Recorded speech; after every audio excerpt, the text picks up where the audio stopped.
Angel Heart Radio programs should not be used to replace your legal or medical advice, nor your own sound judgment. Welcome to Angel Heart Radio, where we inspire you to remember your magnificence. Join the conversation on our live streams. Head on over to Angel Heart Radio on Facebook. And there's even more for you on angellight777.com. We are so delighted to be with you today. Thank you so much for joining us and being present with us here on Angel Heart Radio. We've got another awesome topic from our awesome Philip Duxfield. Hi, Philip. Good morning, Anayah. Good morning, everybody. So, guys, today we're talking about security and significance and how that plays out in our subconscious and then therefore reflects in our daily lives. And what's the difference between security and significance for men and women? These are really important questions and ones that we may not really have considered before, Philip, and yet they influence every single aspect of our lives, don't they? Much more so than I think anybody really realizes. Perhaps we should start with just a little bit of background for where we're coming from, particularly where I'm coming from for these two topics. Whereas in all of my psychotherapy and my counseling process, this significance and security, these concepts have become kind of the cornerstone of me reaching and allowing people to find the ability to facilitate significant change and to move on from those really self-destructive behavior patterns and all that stuff. So they're very simple concepts, but they are massively influential and hugely underappreciated, I find, in most people. So when I say I've made these the cornerstone of my practice, it's because they've been so incredibly effective at helping people go from where they are to where they want to be. So that's why you hear me talk about these ideas a lot. Yeah. Which is really cool, Philip, because, oftentimes, and I'm sure it's like this for many of you guys listening or watching, I'll hear a concept, boom, the light goes on. It's an aha moment. It feels really powerful. And then days, weeks, sometimes hours later, I think, what was that again? It's really important to hear these very important points over and over again. It's the way our conscious and subconscious works. We need to have repetition when we're learning, especially if it's something new that we're learning, right? Yeah, very, very true. Yeah. So I both apologize and also don't apologize for coming back around the same mountain again and again and again. Right. I mean, I've benefited so much from revisiting these concepts regularly. Not only just because you gain a deeper understanding and a deeper appreciation for the significance of these ideas, but also it's cool to see what you were doing and what was influencing you, and then 2 years, 5 years, 10 years later, go, man, how much have I changed? What's influencing me now?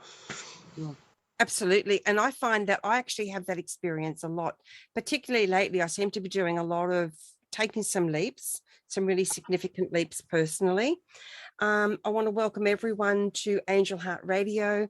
Thanks for watching. Thanks for listening. If you're tuning in on the podcast, or maybe you're watching the replay, and to remind you that Angel Heart Radio programs should not be used to replace your legal, medical, or any professional advice, nor your own sound judgment. Philip you will find Philip at Rogue Therapies here on Facebook. What's your website, Philip? roguetherapies.com. There you go. How simple is that, guys? Boom. roguetherapies.com. And it's really wonderful because Philip's very accessible. So if you have a care or concern and you just want to reach out and touch base with Philip, you're very open to that, aren't you, Philip? Very much so, yes. Which is great. So if you have a comment, a question, or a concern, if you just want to share something, please do add it on the Angel Heart Radio Facebook page on the live stream in the comment section. I'll be able to see it, share it with Philip, and we'll be very, very happy to bring that into the program, because your question is the question of many others as well. So that's really awesome. Okay, Philip, first of all, can I just ask, when we're talking about security and significance, for the purposes of today's program, what do you mean by that? So we are talking about two core ideas that we carry with us through our entire life. And these are two needs, just basic needs. I guess that's the easiest way to sum them up. We need to feel safe, security, and we need to feel like we matter, significance. What happens, however, is your world as you experience it will give you an idea and imprint this idea on your subconscious about why you feel safe or why you matter. And naturally, our world can be quite a negative space. It can be quite a destructive space. Our parents, as much as they love us and want the best for us, are imperfect people, and sometimes, without meaning to, communicate these not so healthy ideas about where we can find safety or where we can find that significance. Nevertheless, they become imprinted on our subconscious, and we live our life trying to serve that idea or that need.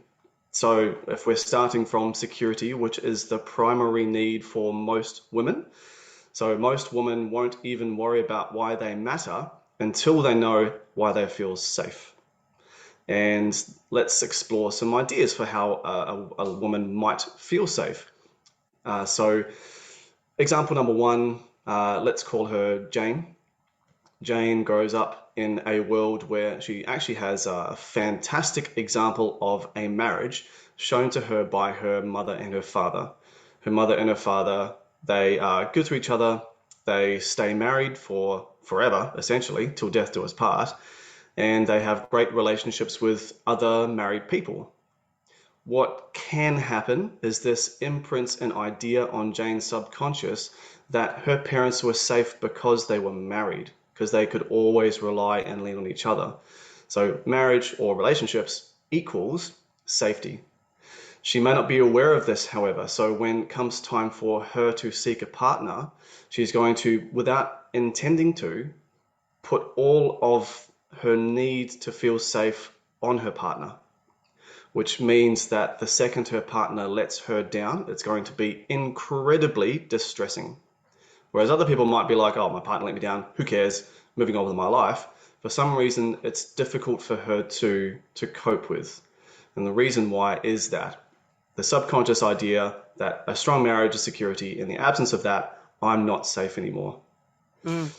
Yeah, this is so true. I remember when I got married for the first time at 18, and I got married primarily. Yes, I really believed I was in love, but primarily because I felt that I was getting old and it was time I was married and having babies, because that was the culture I grew up in. Girls went to school, went to high school, learned home ec and all that sort of stuff, got themselves a husband, looked after the house, and my primary goals were a shag pile carpet, a fish tank, and a nice car, which sounds hilarious now.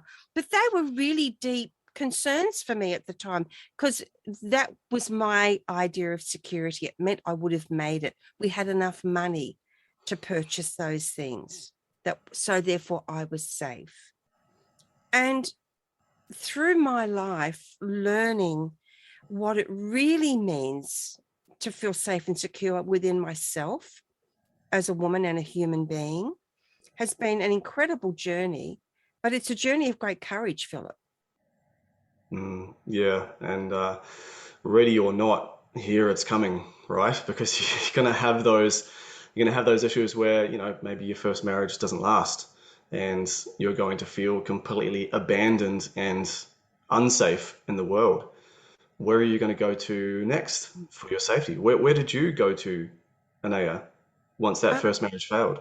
Look, I was so incredibly blessed. I just, now looking back, I realize and recognize the significance and the power of the blessing of my parents. Because, I was 18 years old. I'd never lived away from home. I'd had a job, but mum used to pick me up and drop me off.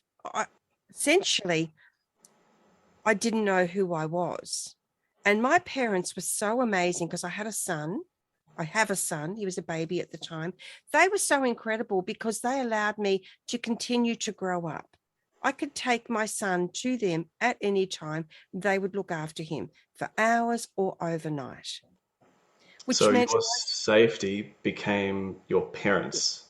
yes, and their surprising support. I didn't think my dad would be so supportive in that way. You know, he was very much at that time, you made your bed, now lie in it kind of guy. But that then he jumped off that cliff and found his courage as well. And they really supported me. So I was able to continue to learn and grow. I'd go out with my friends, you know, on a Friday night. I was very much a present mother, but I also had that ability to know what it was like to be 18 and 19 and 20. Mm. So I was very blessed and I didn't realize. I knew it, but that realization came later. Mm. Yeah, well, good on your parents. It sounds like they were fantastic support for you at that time. Mm. How long were you married for the first time, Anayah? 15 months. Okay. And then I was married again, not for a lot of years though. I have no idea how long. This is the thing. It's like looking back at all of this, I'm such a different person now, fundamentally so changed.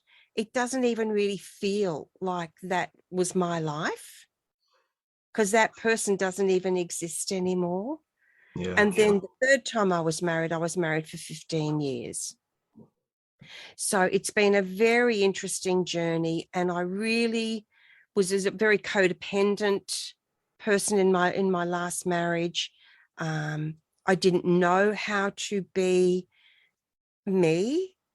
You know, I wanted permission. Do you like my hair? No, never do it again. Do you like this dress? Nope, I'll never wear it again. That kind of thing. So I was learning a lot, Philip, about what my idea of security and significance really was at the time. Okay, so here's where it could get a bit interesting if I can Yes. stay on you and Anayah for a minute. It sounds like perhaps because your sense of security had become so rightly assigned to your parents and how supportive they were. So once you have a strong sense of security and a strong idea of where that is, you start concerning yourself with your significance. So in your first marriage, were you looking for security? And in your second marriage, were you looking for significance? Were you looking to be for that approval? I don't think I was looking for the approval as much in those two relationships as I was in my last marriage. I can't even honestly remember how I was feeling in terms of those really finer points. I just knew that I just felt I was supposed to be there because that was what happens. You get married, you have children, right? So I never made any choices like that for myself other than it's time to get married. Did you ever lean on your second husband as a security, or were you always leaning on your parents still through your whole second marriage? Through my whole second marriage, I think really it was more one of my sisters. We were very, very close and I could talk to her about anything. Mum and dad had divorced by this stage. They both subsequently remarried.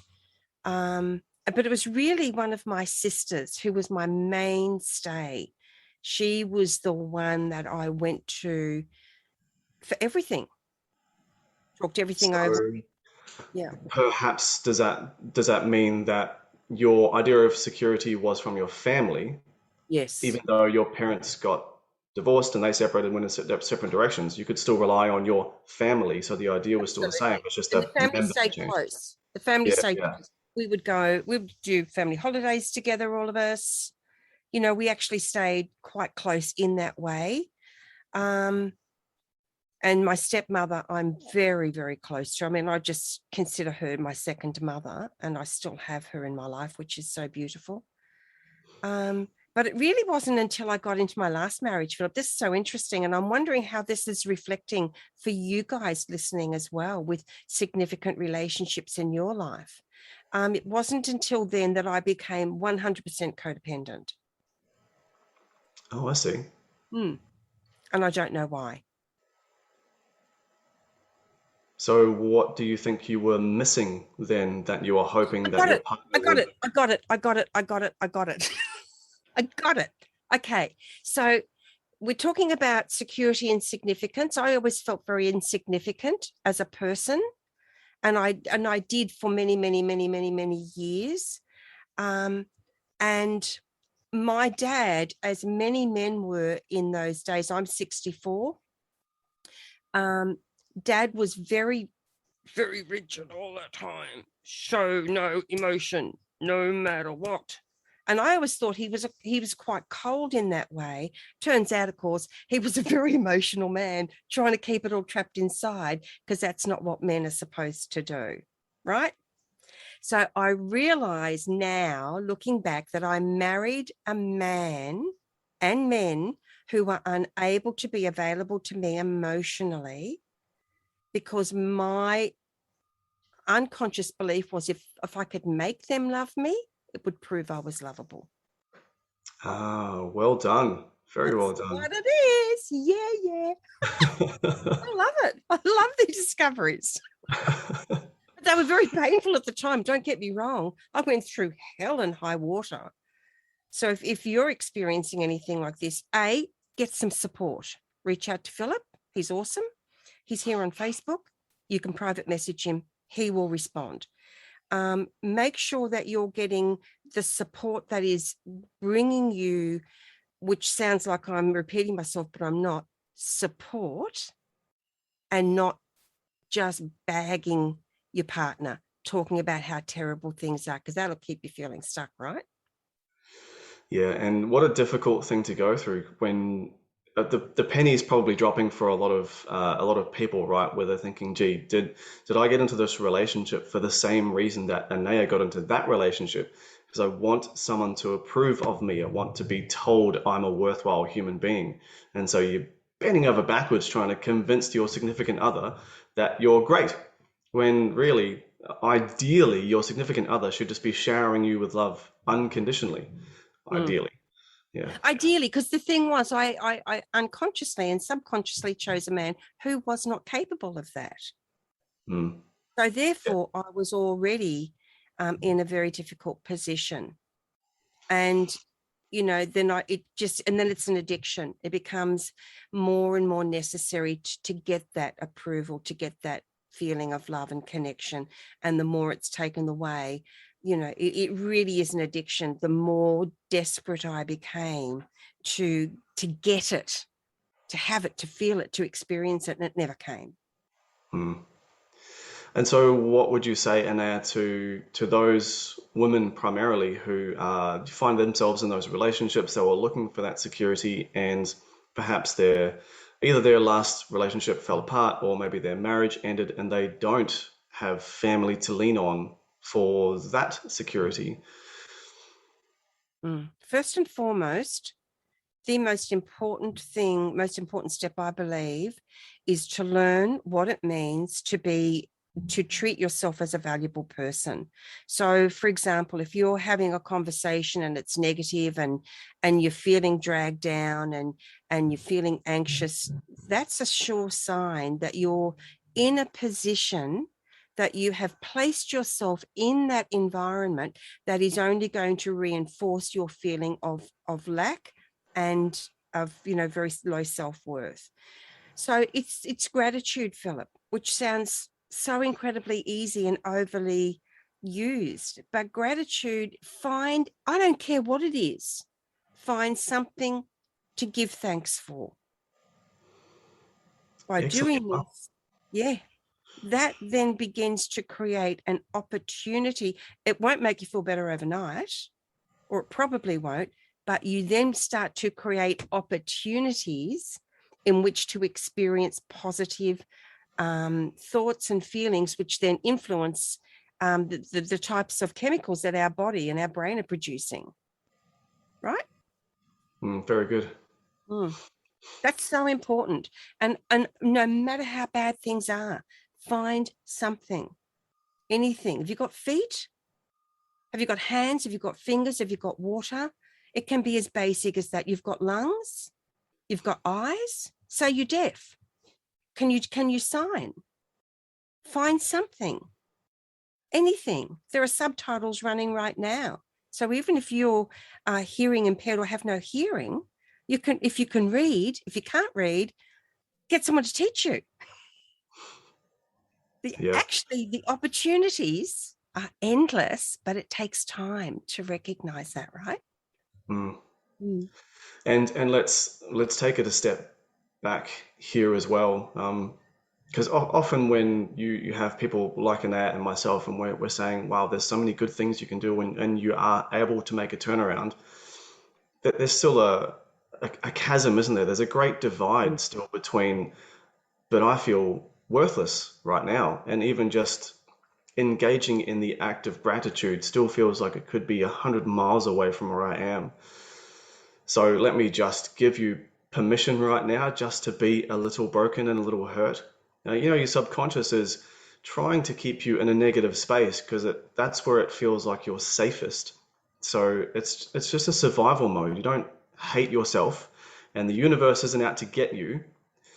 It's just, wow, you've been hurt, and hurt happens, and your brain is trying to keep you safe.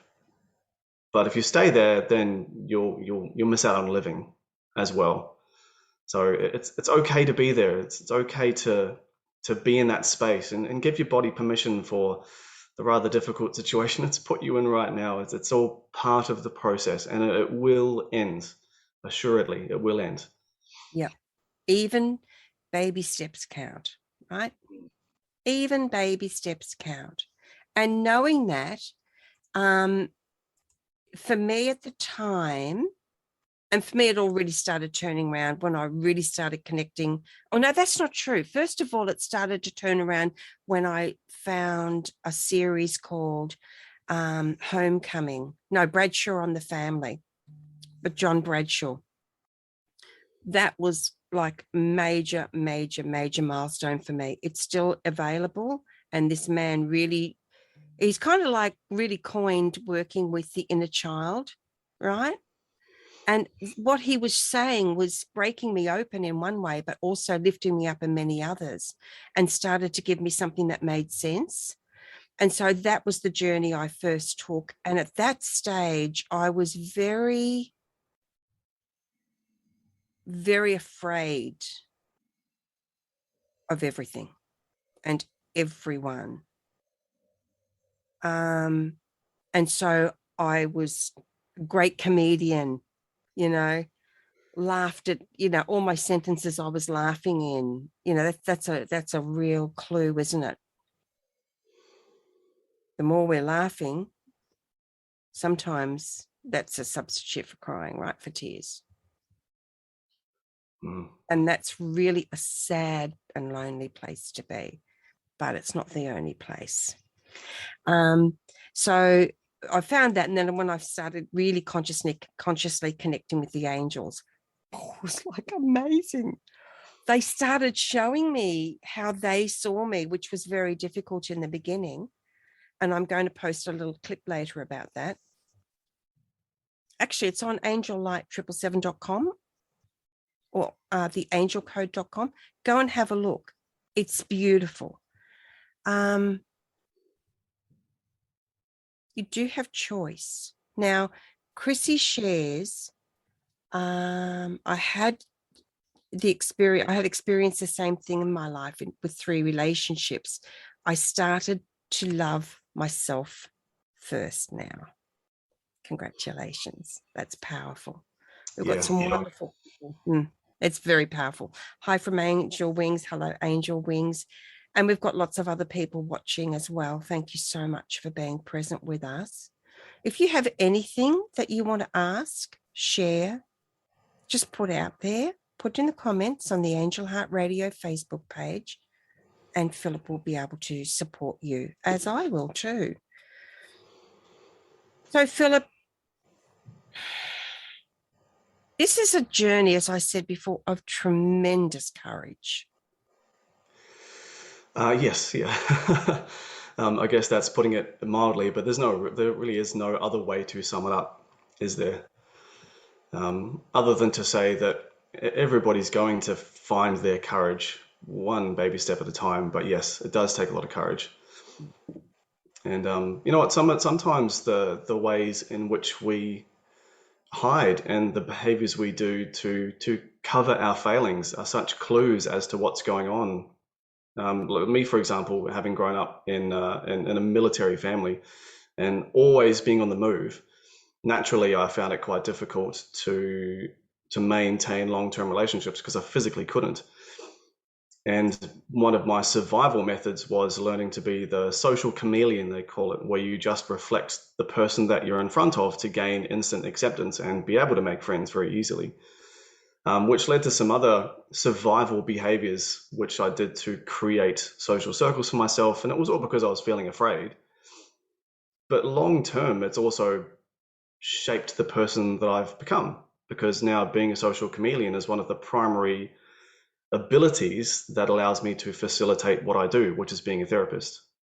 Yeah, So it came from a place of fear, but it's turned into something wonderful. Do you know what I mean? I do. I really do. Because my dad was in the Air Force. Yeah. So you're never anywhere for very long at all. You just start to feel like you're settling in and you've made some friends. And the next thing, if it's a new place, new house, new school, and it's terrifying. And in my case, one of the other things that really got difficult for me was at the time I didn't realize I'm I suppose you'd call it dyslexic um, in some form. And I would get to a new school and the curriculum was so different from the previous state. And I could never catch up, Philip. And I felt even more worthless and less secure because I couldn't do the work. And I was always that kid. Does anybody not understand? Put your hand up. My hand was always up. So in the end, I just became extremely rebellious. And if I was handed a test, I remember I used to make a paper plane and throw it to the front of the class. So I was put in the kids for the dumb class. The dumb class, where typically is full of very intelligent people, but it wasn't recognized at the time, right? Mm. Yeah, yeah, and so many great and valuable little lessons there, right? Is that sometimes the most rebellious children are the most intelligent ones. Sometimes the children with the shortest attention span or the ones who are playing up in class the most, it's because they have already figured everything out because they're too smart for the material and are bored and understimulated. Not always the case, but Yep. important to distinguish sometimes, isn't it? Absolutely. And sometimes it's because we're very sensitive. And the only way we know how to deal with that is to not care. Hmm. Because And nothing can reach you then. I think. super important to put this out there because this was absolutely a message from above where and it's been important to me, it's been important to parents. So note this down. Rebellion is what happens when we don't know what makes us significant. We rebel and we feel instant significance, right? And it can be in any way, shape, or form, but it makes you feel important. I've seen this, especially with gambling, is the amazing one. Guys and girls who get addicted to gambling, they don't know, don't have any significance, don't know why they matter in the world. They don't have that thing that goes, yeah, this is what makes my life have purpose. This is what makes me matter in the world. In the absence of that, that you've got to feel significant somehow. So they go gambling, they get a little win. It's a bit rebellious, it's a bit naughty, but hey, oh, suddenly I'm winning. I'm cheating the system. It's rebellion and it's to compensate for a lack of significance. That's very powerful. That is so important. It's so easy to misinterpret, misunderstand exactly why. And sometimes we have no clue why we're doing something, right? We behave in a way we don't know. And you ask a child, why did you do that? I don't know. Do you know what? Because For me personally, because I survived by being a natural giver, because everybody likes a giver, and I was Yeah. always having to make new friends. So when I wanted to feel significant and I wanted to use rebellion, I couldn't do it to annoy someone else. So it would always have to be self-destructive, something like smoking cigarettes Mm, or speeding in a car when there was nobody else around. The only person I can hurt is myself. But right. these little acts of rebellion made me feel cool. But it was just rebellion, and it was just because I didn't know who I was. Yeah. You know, you're also helping me remember. I remember going to a party once. Oh gosh, I think I was only in my 20. I've got no idea. And I could see, and it's women, and I guess men too now, especially because the things have changed so much. You know, you've got your little clicky groups, and they're usually the really cool and good-looking people. And there was a group of these women, and I could see them, kind of talk, "Oh, look at her, she's so fat," kind of thing, And so the only way I knew to deal with that was, oh my God, you think I'm fat now? You should have seen me. Ha ha ha. It's that really tender place that so desperately hurt, and you can't feel that what you're feeling. So I'd go and have something else to eat. So I would just eat and eat and eat. And then when I was full enough, oh, thank God for that. And then I'd feel better. Hmm. And then I got to a point where I couldn't go to sleep at night unless my stomach was full, because then I felt secure. You see, I felt safe. Wow. Wow. And then I was able to link that back to when I was a newborn. Mum said I screamed day and night, because apparently there was something not right with her milk, but they wouldn't let her put me on the bottle. And so she took me to bed to feed me one night because she was so exhausted. And when she woke up, I was gone. I was somehow at the bottom of the bed at 6 weeks old. And she thought she'd killed me. So there were all these feelings of fear and desperation all wrapped up around food for me. And it took a really long time for me to start putting some of those pieces together, Philip, Hmm. understand that it was more than just eating. And that understanding started to bring different. I still want to overeat, but by and large, I don't anymore. I think that's really powerful there, and I think that's going to really like strike a chord with a lot of listeners. How maybe in the absence of you feeling safe, you ate, and as you say, you didn't feel safe until you had a full belly. Maybe it's because you didn't have a clear sense of security back then. Yes, Very powerful. Wow. it is very powerful, and it's, as I said before, it's that journey of courage, taking that leap into terror, really, because facing your stuff when you've hidden it for so long is very, very painful and difficult. Yeah, yeah. And changing your behavior like this, even when you know it's bad for you, gee, especially when it's going straight to those super core needs, like the need to feel safe, which you're always going to have, it's never going to go away. And if you have that conscious realization that overeating is not a good way for me to feel safe, the second you try to challenge that behavior, your whole system's going to go into haywire. Hey, everything's going to be like Absolutely. flashing lights and sirens and like, woo, woo, like, what are you doing? You must keep Danger, eating. danger, danger, Yeah. danger, But danger, danger. yeah, but Yeah, that's, yeah, it's just, that's okay. Hey, that's just you reprogramming your subconscious. Your subconscious isn't rational. It's just a computer sending out signals based on what's been fed into it so far. and Yeah. it's the false, the fear, the false evidence appearing real. Oh, yeah. That's So that's true. So good. yeah, that's where that really comes into play as well. Um, it's just so amazing. Chrissy shares, our bad relationships have made me become a stronger person today, but sometimes I do have my crying time trying to understand why that happened to me. That's so powerful, Chrissy, isn't it, Philip? Yeah. Yeah. And Again, let me encourage you, Chrissy, because I know it feels like I've been through all these bad things and it sucks. And now you want to cry, but crying is part of processing. Crying is how you get rid of your grief that you ever had to go through in the first place. Crying is just you letting all the negativity out so you can get yourself back to healed and whole and back to baseline. And as you said, it's through those trials that you have become something more than you were before. So you've become stronger, you've become more effective. You now have the ability to impact others in such a positive way, maybe even spare them the same pain that you yourself had to go through. And what a wonderful gift to be able to pass on to someone. So Mm. good for you. Absolutely. And the courage to share that, Chrissy, is Mm. very powerful. Someone will come along later and they may not even make a comment, but they'll read that. And it's knowing you're not alone, that there's not something fundamentally wrong with you. You know what I mean? Because that's where I was at for many years. I just felt that I was fundamentally unlovable, fundamentally broken in a way that couldn't be identified. And therefore, I would never, ever be worthy of any kind of love. And it's such a deep,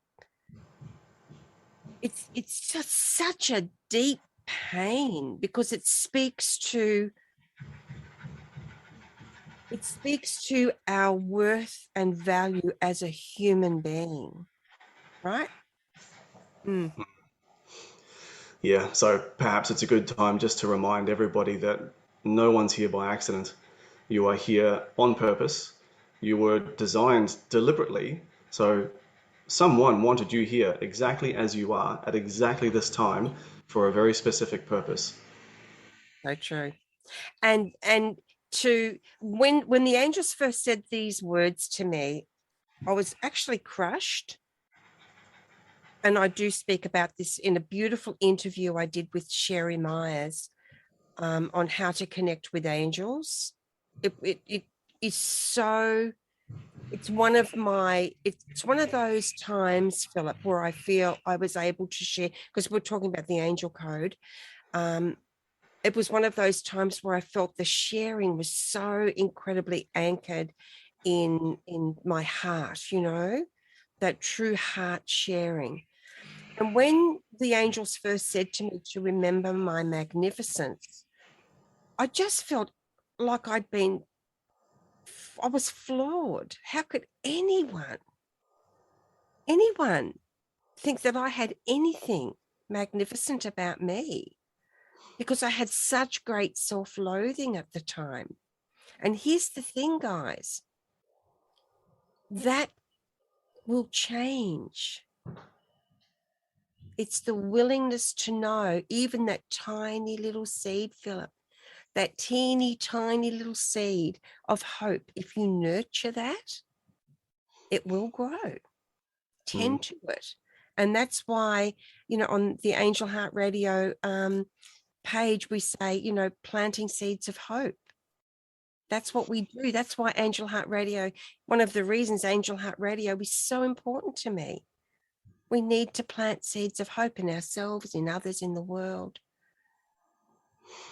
Mm. We're amazing beings. Yeah, and just because you haven't seen that kind of love yet, because you've only had a poor example of it from living in the world, and the world does not give a very good example of love. Trust me, it's out there.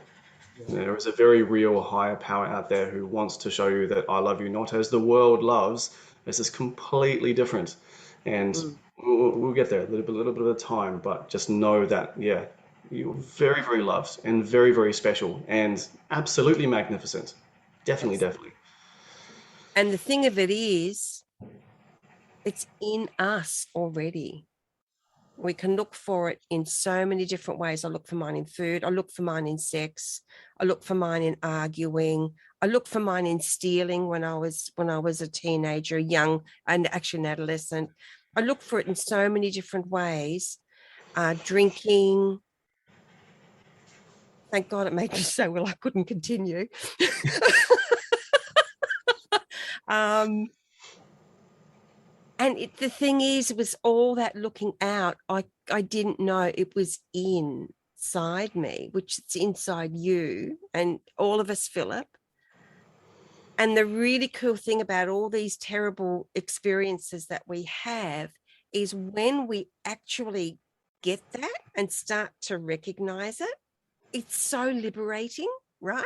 Mm, And yeah. it's so powerful and it's transformative. Mm. Yeah. And to be able to look back over those dark periods of your life and see everything in such clarity because it's created in you something so significant is just a blessing beyond words. Yeah. Absolutely. Mm-hmm. So We we should probably loop back a little more to security before we get well and truly off Absolutely, topic now. absolutely. But before we do that, I want to welcome Lee. Lee's with us again. Love having you with us, Lee. Lee says hello. Chrissy, thank you for all your sharing. We've got a lot of people with us, as I say, who aren't commenting, but man, oh man, we love having you with us. Lee, if you'd like to ask anything, share anything, or anybody else, Angel Heart Radio Facebook on the live stream in the comments. Perfect. Thanks, Philip. So back to our conversation about the importance of security, what we need to feel secure, and some of the perhaps less healthy ways to feel secure. Something I see a lot in men and women, particularly once they're coming out of a failed marriage, is they will naturally, probably women more than men, because men will start to assign significance to, and women will start to assign security to money. So it's easy to understand why. You may have gone into your first marriage thinking, this is going to make me feel safe, and it fails. So subconsciously, you've decided marriage will not be a viable place for me to place my security in. So naturally, the next thing you go for is money. Makes sense, right? If I can just work hard enough, earn enough, save enough money, I'll be safe. And we've said this before, hey, how money's not good or evil. It's just a thing, but it makes a terrible master. Oh, yeah, man. Yeah. So to close, by the way, everybody. And the reason I bring it up is because a lot of people aren't really consciously aware of how much they are a slave to their need to make money, to save money, to earn money. And it's it maybe they'll go through the whole life having made plenty of money, it'll never really be an issue. But if it comes to the point, as it often does, where they might lose a job unexpectedly, or maybe there's an unexpected addition to your family, which makes money really tight, these things can suddenly be massively, massively challenging. And it's because people aren't so consciously aware that all of their security is tied up in the fact that I have money, therefore I'm safe. Ringing any bells yet, Anna? Oh, God. It's a little bit deafening, actually. It's so true. It's so true. And, and the thing of it is about that as well, isn't it? That society really backs that up Mm. and makes that, like the number one thing. And, that, and like it's a really good thing. Mm. So the question becomes then, what do you do, right? Mm. If you can't place your money in security, where do you place your faith? That's really the question that has to be, and has to be asked, debated, and answered by you for you. Yeah, Because nobody else can tell you what's going to make you feel safe. that's exactly right. And you'll know it automatically because you will feel it, right? Mm. It's when we feel that sense of inner peace or inner calm, even momentarily. It's when we get the tightening of, our bodies are incredible. They'll tell us, you get that low level anxiety, or maybe it's a full blown anxiety. See, when I had anxiety, when I went through a really difficult period of 3 years of anxiety recently, I always thought before then that anxiety was something you thought your way out of, and you just had to be strong. Man, oh man, did I learn such a massive lesson about that and how arrogant I'd actually been around that. Strong people don't have anxiety. Hmm. Mm. Yeah. So in finishing up that little idea of good security, bad security, where can I find my security? Where can I place my security?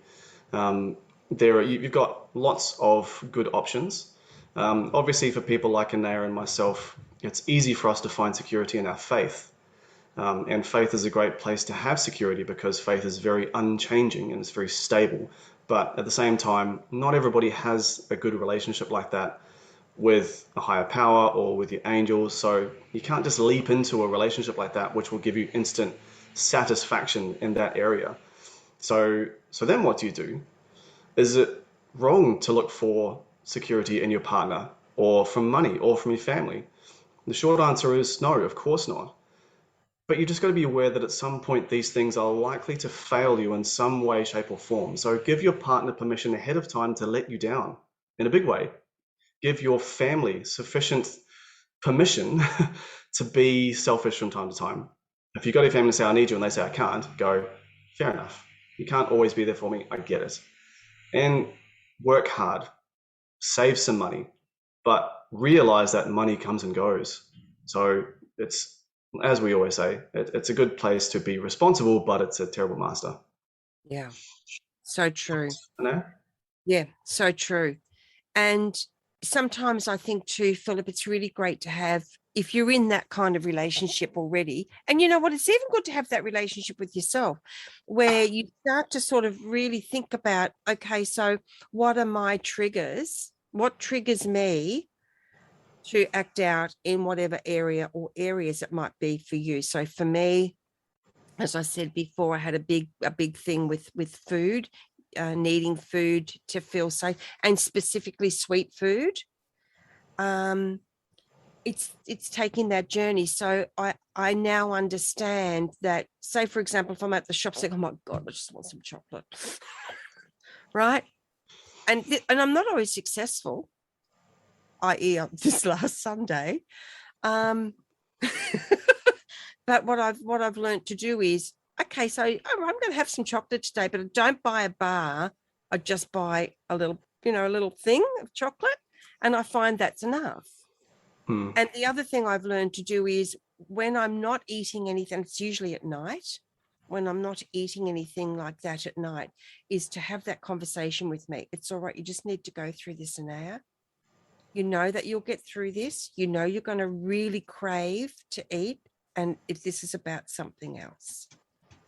And sometimes I can take that journey and sometimes I can't. And so what I've learned to do is when I can't take the journey, I'll have some cereal or something. And it's fine. Whereas before I'd want to have an ice cream or whatever it was. So it's making incremental changes. Though I think it's important. It doesn't work to make great massive changes about everything. It just doesn't work. So true. Yeah, it's not only the small compromises that add up to large problems. It's the little wins that add up to great progress. Oh, Mm, baby steps, right? yeah, the baby steps. Baby steps are underrated. So, so we're coming, close now to the end of today's program, reminding everyone, roguetherapies.com, Rogue Therapies here on Facebook. And okay, I've lost my thread. Oh, yes. And Philip is normally with me on the third Monday of the month in the USA, on the USA timeline at 8:30 Eastern, which is Tuesday morning at 10:30 here in Brisbane, Australia. But today we're doing it a day early, right? So, and the show guide, angelheartradio.com. It's great because anything you want to know about what we're doing, when we're doing it, and what we're offering is all there. It's fab. So, Philip, I'd like to round off today with, let's talk about briefly what is the difference, the fundamental difference in men and women and our need for security and significance. I know that's a show on its own, and I think we should come back and do it relating to men. Because we've spoken today about women. So let's just make sure that we're also letting you guys know that, and Lee is already responding to that. The fundamental difference is the order in which we need to satisfy these needs. So women will want to satisfy their need for security first, and then once they feel it's satisfied, they will start to concern themselves with why they feel significant. And in men, it's the exact opposite. And let me give you an example of how profound this can be. Is one of my clients who I started working with a good 15 years ago. He felt significant as long as he owned property. Never mind the fact that when I met him, he was homeless or in and out of homelessness and was again for the next 5 years, but didn't matter because as long as he felt significant, he felt fine. He was then sort of worrying about feeling secure, but really didn't bother him, wasn't that high on his radar. He felt significant. He was a property owner, so despite the fact that he hadn't washed in weeks and lived on the streets, still just kind of functioning. So it's when I say significant needs, I mean these are really significant needs. Yeah. Yeah. And those significant needs are often underestimated because we view them as something else. We view them in a different way, and we get a lot of support from others to see them in that way. So this will be great. I'd really love to come back and talk about security and significance, particularly for men, because it's easy to focus on a lot on women, right? And it's different. It's different for men and women. Yeah. Yes, very much so. Yeah. Yeah. There we go. That'll make a great topic for next month. Next month. Woohoo! Oh, love it. I just love it. So guys, thank you so much for being with us once again. You'll find Angel Heart Radio podcast on all your favorite platforms. angelheartradio.com for the show guide.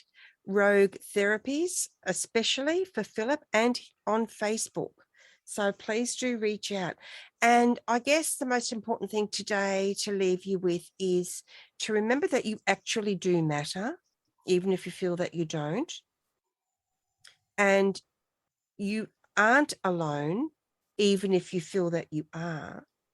And we are actually here for you, like in a real way. So reach out. I'm getting lots of... Yeah, so that's great. And it's important because it's really, really tough when you feel like you don't matter. It's heartbreaking. But it's never forget, so much to offer everyone else as well. You guys have so much inherent goodness and capability. Then, yeah, just go out and be a blessing because it's in you already. It's in you already. That's right. You can't help it. The fact that you don't know it doesn't mean to say it's not there. Okay. Thank you, Belinda. Thank you, Lee. Thank you, Chrissy. Thank you. Lots of other people who haven't put a comment in, so I won't mention your name on air. Thank you very much for being with us. It's always such a pleasure and such a privilege to spend this time with you. And coming into the fullness of who we are is a huge journey. There's no doubt about it. But the best place to start with two simple things: kindness to yourself and gratitude. Because the kinder you are to you, so the next time you hear yourself making a disparaging remark about yourself or having that thought, be aware of it. And all you have to say to yourself is, I matter. And that will begin a wonderful journey for you. Okay. Thank you, Philip. As always, great fun, great sharing. Thank you, Anayah. Always a pleasure. Okay, thanks, guys. Hang on, I've got to follow my controls because I don't know where they are. There we go. Lots of love, everyone. Take good care. Bye for now. You've been listening to another fabulous program on Angel Heart Radio.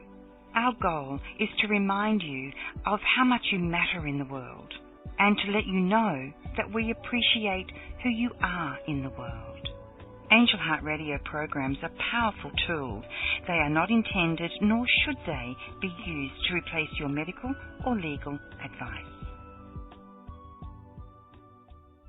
The views and opinions expressed by Angel Heart Radio hosts, guests, co-hosts and associates should not be construed as advice from Angel Heart Radio.